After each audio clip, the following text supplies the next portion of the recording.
All right, let's begin. We're going to finish off our discussion of forestry and then move on to fish. We're going to study the fishes. And one of the fundamental problems with regard to forestry and all the positive externalities is those positive externalities generally are not captured within the country where those forests reside. And in particular, the potential positive externalities from biodiversity and the positive externalities with regard to climate change, they spill over across the borders of a particular country. So quite obviously, Brazil, for example, can't solve internally the problem associated with trying to internalize those positive external benefits. And moreover, the developed world is much better equipped to take advantage of the biodiversity that exists, particularly in many developing countries. And as a result, anytime you forge or attempt to design a public policy that works, at the end of the day, it's got to be a global policy. It can't be a policy that's set by a particular government. And that leads to all sorts of strategic behavior from one country to another. So that's a fundamental point of this first slide. And when we look at deforestation or eliminating forest and passing on all those positive externalities, the country in which those forests exist may benefit by deforestation. The classic example, of course, is what happened throughout the countries that have borders that cover the Amazon. And I don't mean Amazon, the commercial company. I mean Amazon, the major forest that exists in Latin America. Okay, so there is this trade-off between the private sector values within a country versus the global externalities that largely spill over from one country to the rest of the world. At the end of the day, our challenge is to find those policies that will internalize those kind of positive externalities. And that's a real challenge. And I can represent to you that the global community, whether it be the G20 or the G7 or the World Bank, has yet to find a set of policies that are sustainable that would solve the problem of global externalities. Now, there's a host of policies that actually run contrary to capturing those positive externalities. And these policies increase inefficiency. In the case of many countries, they have resettlement programs which encourage deforestation. In the case of Brazil, they, in effect, reduced the amount of taxes on income from agriculture, showing some favoritism to agriculture, and with that favoritism, it created more incentives for deforestation. And the rest of the world is arguing with the Brazilian government, why are you doing this? You're not serving the collective interest of the rest of the world. And Brazil's obvious response is, yes, but we have a number of low-income households, and we want them to be actively engaged in economic activities, so we've decided to make this trade-off supporting the agricultural sector, and that, in turn, has led to more deforestation rather than less. Right? Okay, other policies that increase inefficiency closer to home, here in the United States, beginning with the Theodore Roosevelt administration, there were a number of forest lands that became publicly controlled, but those forest lands frequently have a management problem with regard to various harvest and managing the risk of fires, and they often enter into agreements with the private sector to cut down a part of the public forest. And these are generally referred to as concession agreements. And in these concession agreements, they allow private loggers to come in and harvest the public forest. And the concession terms fail, certainly historically, to take into account the external benefits or the positive externalities. If you go throughout the western United States, most of the western states control both state forest and then their federal public forest, but the state forests are often used as a source of revenues for supporting their K through 12 public education. And as a result, if the policies of the state regulators are focusing largely on gaining sufficient revenues to be able to support their teachers, public school teachers, and so on, they quite often are taken advantage of by private sector foresters. So the question is how to go about correcting that potential problem. And one way is, of course, as the state of Oregon sets up auctions. And they'll have particular tracts of land, and they'll allow various loggers to come and review that land, and then they'll have an auction hoping to extract the highest possible price for the timber that's going to be harvested by those private sector loggers and or lumber mills. The problem, of course, does that price end up reflecting the positive externalities? Generally speaking, it does not. And under those circumstances, the loggers end up harvesting much more of the available timber than what would be efficient, once again, recognizing the positive externalities. Now, given that set of facts, what can be done to, if not ensure efficiency, certainly improve it? And one potential answer to that question, which many people have advocated in public discourse, is for those scarce resources to be owned by the public, whether it is a public forest or a private forest, that it should be controlled by the public. Now, the public, quite obviously, is not in the business of maximizing private profits. Right? Instead, it should be concerned with the positive externalities in addition to the private net benefits that might accrue from harvesting. In the U.S., the problem with that potential solution is there is huge political pressures influencing that process. And certainly up to, say, 2 decades ago, 20 years ago, the stakeholders were largely the loggers, the lumber mills, and the regulator. It shouldn't surprise us, given that those are the only stakeholders, that loggers and private lumber mills ended up capturing the regulatory process.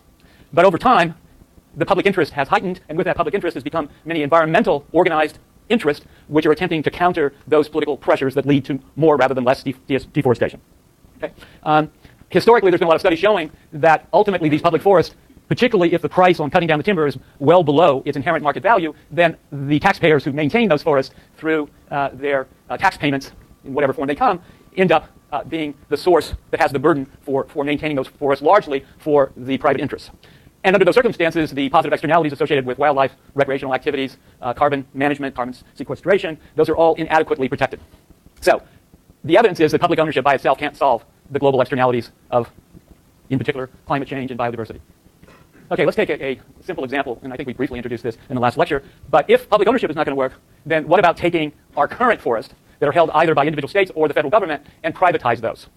Would that end up enhancing efficiency or not? Visit with your neighbors, and someone should step forward and volunteer to provide a clear, crisp answer to this question.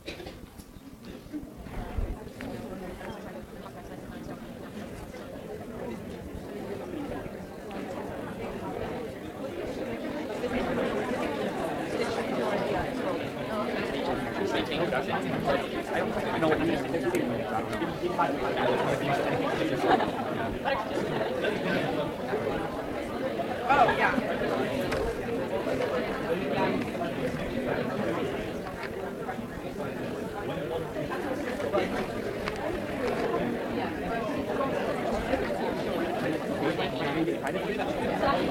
Okay, Tara.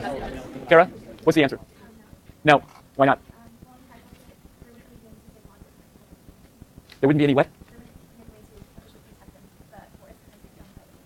They're only going to, you would expect them to pursue their economic self-interest. And their economic self-interest doesn't take into account any of the positive externalities. Right? And that is, in fact, the answer. The private owners, if such a privatization took place, and by the way, this privatization did take place after the fall of the Soviet Republic in many Eastern European countries, in many former Soviet Republic countries, in which there was a fair amount of privatization that took place, and all of those positive externalities were certainly swept under the rug, specifically wildlife habitat, watershed protection, carbon dioxide absorption, and as a result, maximizing private benefits leads to overexploitation, simply because there is no recognition by those private owners, and they can't capture. The real reason is they can't capture the positive externalities. Omega? So is it talking about, like, if they were to have private entity? Yes. And couldn't the government, like, set Right. policies to regulate that? Certainly, they could certainly set policies, but then that would come with enforcement cost, monitoring cost, detection of violating those conditions, certainly. But you're quite right. If they did privatize it, it would be in society's interest to impose regulations on their use of that forest. Yes? Is it potentially value privatized by the Secretary of Republic? To the great discomfort of many environmentalists, yes. And that happened. John Muir, in particular, fought that, but the city of San Francisco won. And they got direct access to privatizing that source of water, and that's become the drinking water for much of the Bay Area. And there's been active debate about whether that entire process should be reversed. It hasn't happened, and the probability of it being reversed is, in my mind, something in the neighborhood of 1 to 2%. It's not very likely. Okay, what can be done to assure efficiency? Our answer is always, if there is externalities and there's market distortions, what we want to do through public policy is change incentives. With regard to concessions, those actual prices of the private sector accessing public forests should pay the full cost, including the foregone positive externalities associated with any timber harvesting. And all the while, in many parts of the world, the extracted reserves that exist within forests are the foundation for sustainability of indigenous peoples. Anybody that spent any time traveling through the Amazon forest will find a number of indigenous people whose survival depends upon the various resources that can be extracted in that particular land area. Conservation easements and land trust. A number of private organizations have emerged which offer either prices and or incentives, most of which are tax incentives. If someone owns a large tract of forest, they can grant a conservation easement, namely the land will never be deforested, number one, and number two, it will be preserved for the general public, and that is an altruistic contribution, so they get a tax deduction for making that offer. And here I define what a conservation easement is. In many counties in the state of California, they used to have well-funded programs for purchasing such easements. Perhaps the best example, as you probably wouldn't surprise you at all, Marin County, given the general income level of the residents of Marin, they place huge value on a pristine aesthetic landscape, and they made contributions through their taxes to this program, which offered incentives for private individuals to offer up their properties for these conservation easements and or gifts to the county. And as a result, in some cases, there's actual transfers of funds from the owner of the land, from the public sector's established funds, or from the Trust for Public Lands, nature conservancies. These are all organizations that are actively engaged in attempting to preserve our natural resources. Continuing with what can be done, there are all sorts of economic strategies that at the margin have made a small difference, but the potential for much larger devotion of resources awaits our future. The best example is debt for nature swaps. And what does this mean?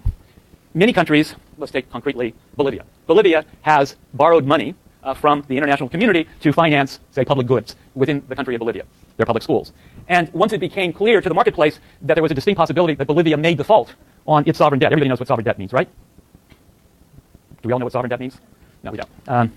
Obviously, you're not reading the New York Times, or the Wall Street Journal for that matter. Sovereign debt is when a country, Greece, we all know what's happened to Greece over the course of the last couple of years. Their principal problem is their sovereign debt. That is to say, the government's gone out to global markets and borrowed money to finance their public sector, and they've got into a position where they can't pay off or service that debt, pay the interest and whatever is required with regard to reducing the amount of principal on that debt. So in the case of Bolivia, that same thing happened, not nearly as dramatic as Greece, but then the Nature Conservancy came along and said, gee whiz, their debt is trading at 30 cents on the dollar. What does 30 cents on the dollar mean? That means the par value of the debt, say, was 100 cents, but you could go onto the open market and buy it for 30 cents.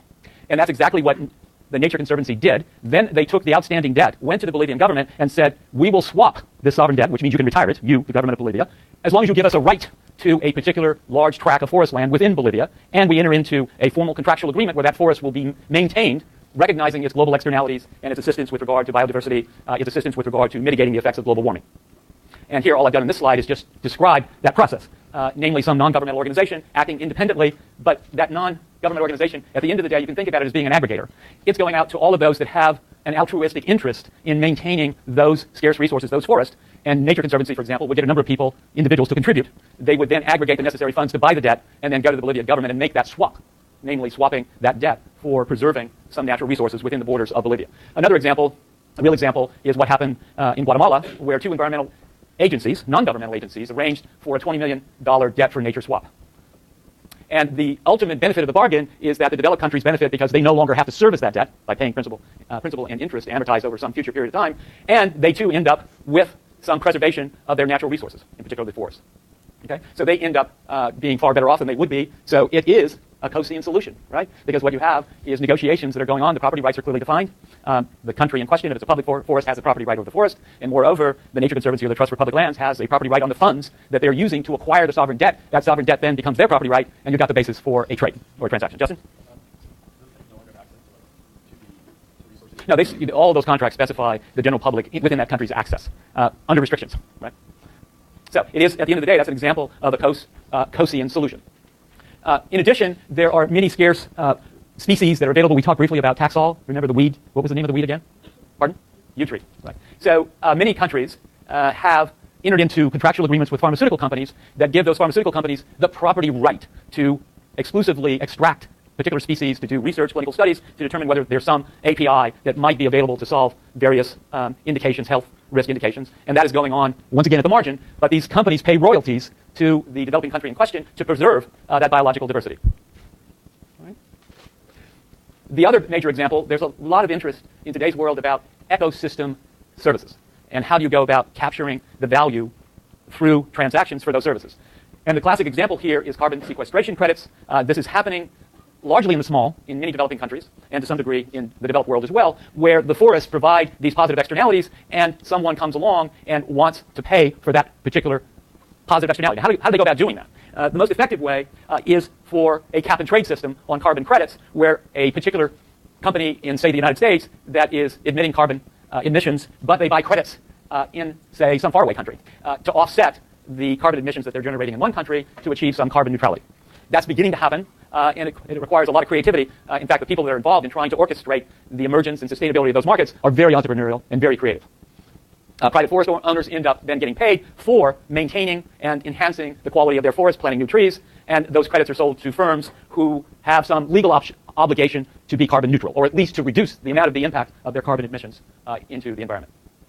Okay, in addition, there are organizational structures that are out there. In particular, the World Heritage Convention is an agreement among a number of countries as part of the United Nations who have established and documented and certified different natural environments, forest environments that, quote, are of outstanding universal value. That's their term, and they have a whole set of criteria for making that determination. And then they, based on contributions to the convention, use their available funds